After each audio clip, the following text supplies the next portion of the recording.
can a bear's vacation with more rain than sun end up being one that's most fun?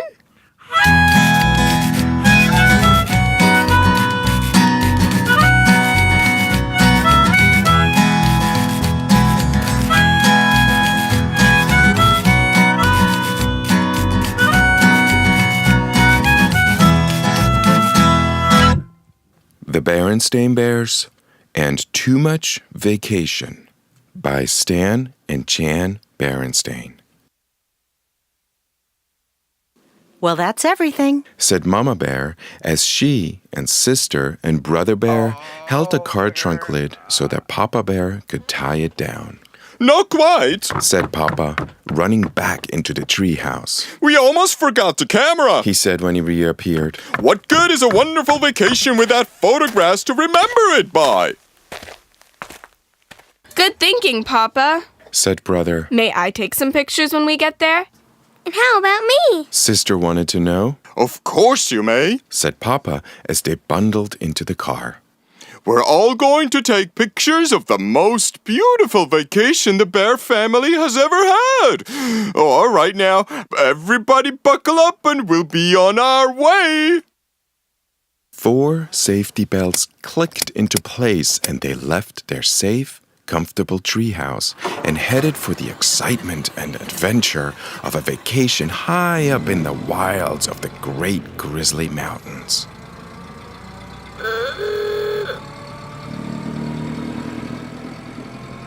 It had been Papa's idea to take their vacation in the Great Grizzlies. It'll be a real wilderness experience.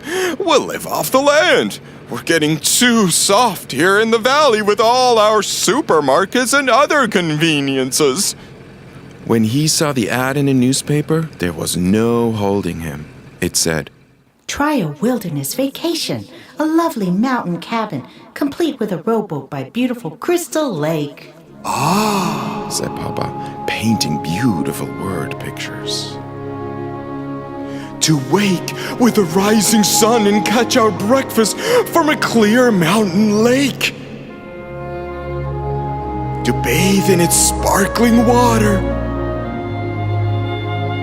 To snack on delicious wild berries as we tramp the mountain trails.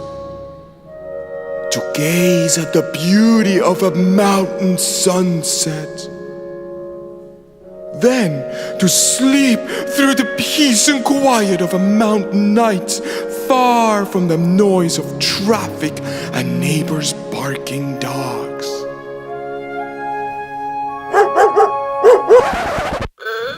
It all sounded great to the cubs. What kind of fish will we catch, Papa? asked Brother. Trout, no doubt, he answered with supreme confidence. But Mama wasn't so sure he would catch anything. So when she packed, she took along some canned goods in case the trout weren't biting, and some books and games in case of a rainy day. I can almost taste the fresh-caught trout, said Brother as the road led ever higher into the mountain forest. And I can almost taste those yummy wild berries, said Sister. And don't forget my terrific wilderness stew, said Papa as he turned onto an even steeper road. But we didn't bring things for stew, objected Mama. All we brought are some canned goods. Of course we didn't, laughed Papa. I'm talking about my special live-off-the-land survival stew. It's my secret recipe. I make it from bark, leaves, and roots that I find in the woods. When will we get there? asked the cubs. Very soon! I can tell by the smell of that mountain air, said Papa, taking a deep breath. That's not mountain air, complained Brother, making a face. That's a skunk, said Papa, wrinkling his nose. A good time to start taking those pictures, thought Mama. P.U., said Papa. Set the camera. There's a cabin, shouted Sister as they rounded a bend. And there it was indeed. A mountain cabin beside a lake, complete with a rowboat. Of course, it wasn't quite as they had pictured it from the ad. Crystal Lake looked more like a mud soup. The lovely mountain cabin looked more like a tumble-down shack. There was a rowboat, all right, but it was half sunk in the lake. But Papa wasn't the least bit discouraged. He was more excited than ever. It's perfect! He shouted. The most perfect live-off-the-land vacation spot I've ever seen! Mama wasn't so sure. She noticed that there were no wires leading into the cabin, which meant there was no electricity. That's the last thing we need, Scoffed Papa. What you need on a live-off-the-land vacation is plenty of can-do spirit and lots of forest smarts. And I've got enough of those for all of us.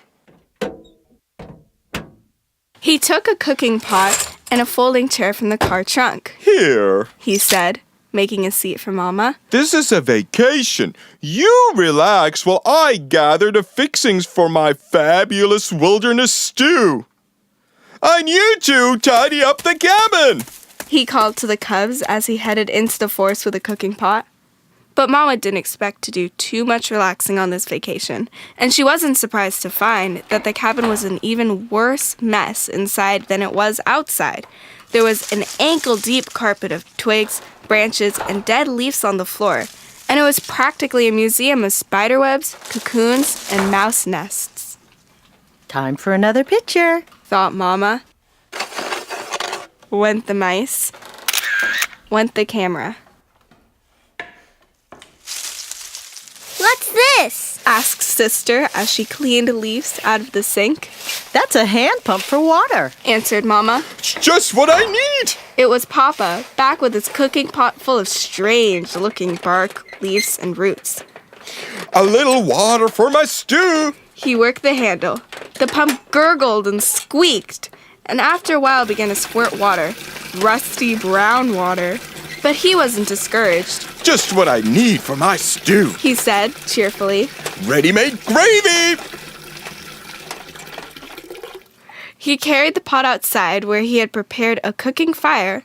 It was very exciting for the cubs, but Mama wasn't so sure. So she made a fire in the fireplace and warmed up a supper of canned beans and dried honeycomb. When Papa cried, "Stew time!" the cubs ran out for a first taste. Mama followed with the camera. "Here's to living off the land," said Papa, holding up a big spoon of the strange-looking stuff.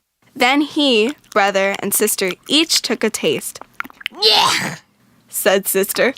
bleh, Said brother. Said Papa. Said the camera.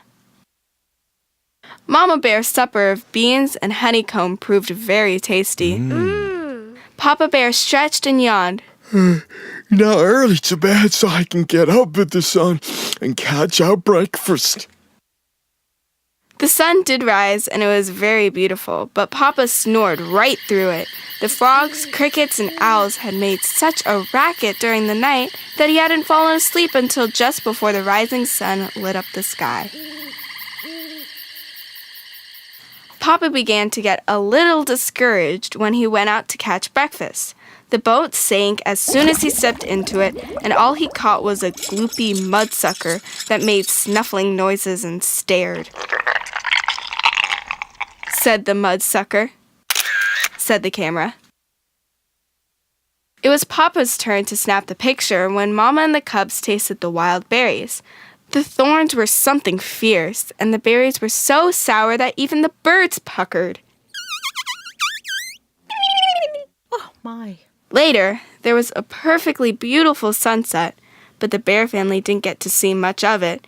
They were too busy swatting the swarms of hungry mountain mosquitoes that swooped in from the lake. Live off the land, you say? Shouted Mama as they ran for the cabin. With all these thorns and mosquitoes, it's more like the land is living off us.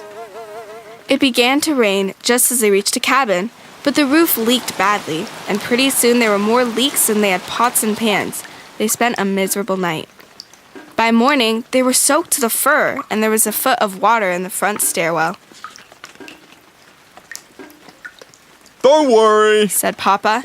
The rain can't last forever, and just as soon as I sweep out this But instead of Papa sweeping the water swept Papa out the door, down the muddy slope, and into the muddy, mucky lake. When Mama and the cubs reached him, he looked more like a mud ball than Papa Bear. Say, He said, looking up at them. I have a terrific idea. Let's go home. So the bear family loaded up the trunk, put the car top on, bundled into the car, and bumped and splashed down the mountain in the driving rain. The rain had stopped and the sun had come out by the time they reached their valley, and their treehouse had never looked so good to them as it did that day. The next day, Mama took the film to the camera store to be developed. When the pictures came back a few days later, the bear family wrote titles on them. They began to chuckle as they passed the pictures around. The chuckles grew to roaring laughter, and soon they were laughing so hard they cried. Papa smells the mountain air. We are greeted upon our arrival. We taste Papa's wilderness stew. Papa catches our breakfast. Our first taste of wild mountain berries. Papa decides it's time to go home.